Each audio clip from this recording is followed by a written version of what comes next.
Why, hello there. It is 10 days until Elden Ring comes out on February 25th, 2022, and this is the Elden Wait Countdown. Today we will be talking about the latest Elden Ring tweet, talking about 2 new starting classes, and then we'll get into an item description from the network test. Let's get into it. So first we have our latest classes, and as usual it's some concept art of these classes, and today we have the Confessor and the Samurai. The Confessor's description says, a church spy, adept at covert operations, equally adept with a sword as they are with their incantations. And not only does the Confessor give me big Bloodborne vibes just from how they look with the set, but this whole church spy doing covert operations sounds so much like the Healing Church. I wonder what the churches in the Lands Between are doing and what they're doing outside the Lands Between. Either way, it sounds like they are not on the up and up, as is usually the case in From Software games. And then we have the Samurai, and the Samurai says, a capable fighter from the distant land of reeds, handy with a katana and longbows. And if the Confessor was from Bloodborne, the Samurai is even more so from Sekiro, and this Tarnished comes from the distant land of reeds, which feels like a very blunt reference to Ashina.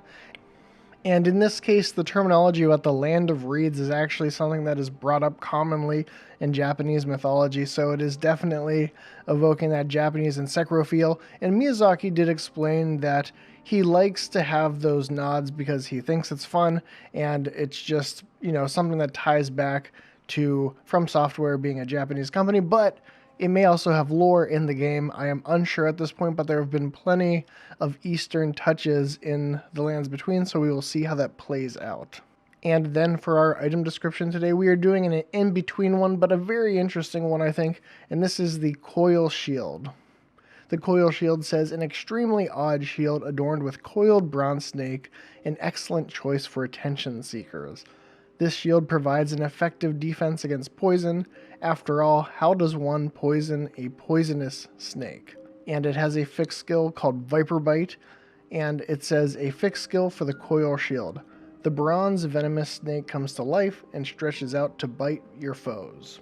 And one of the interesting things about the Coil Shield is that this is actually one of the items where the item description changed when it was mentioned in the Overture, the magazine that was released by Katakawa, and the item description in the Elden Ring Overture says, the Coil Shield is designed for gladiatorial combat and rises above its peers as a particularly showy specimen. The sculpted bronze snake is a poisonous breed, boosting the wielder's immunity. And again, it has the skill Viper Bite and is a fixed skill for the Coiled Shield. The bronze venomous snake comes to life and stretches out to bite your foes. So the skill flavor text remained the same, but the description for the shield did change. It didn't really change the overall meaning, but it added in this extra thing about gladiatorial combat, and really gets me wondering, will there be any sort of gladiatorial arenas in Elden Ring? That would be a cool sort of set piece, and could be interesting, or it is just some flavor text, but I think it is interesting to imagine some gladiatorial combat in Elden Ring, and using this particularly showy specimen, which makes sense in a gladiatorial arena where you had the gladiators were meant to be like wrestlers, where they each have their own thing, and the Coiled Shield makes sense in that context, so that's pretty fun. And there you have it, 10 days until Elden Ring comes out. It's getting very close. If you enjoyed this video, please consider giving it a like, and if you want more item descriptions leading up to the release of Elden Ring, and then tons of content following the release of Elden Ring, please consider subscribing to the Lore Hunter. Thanks for watching.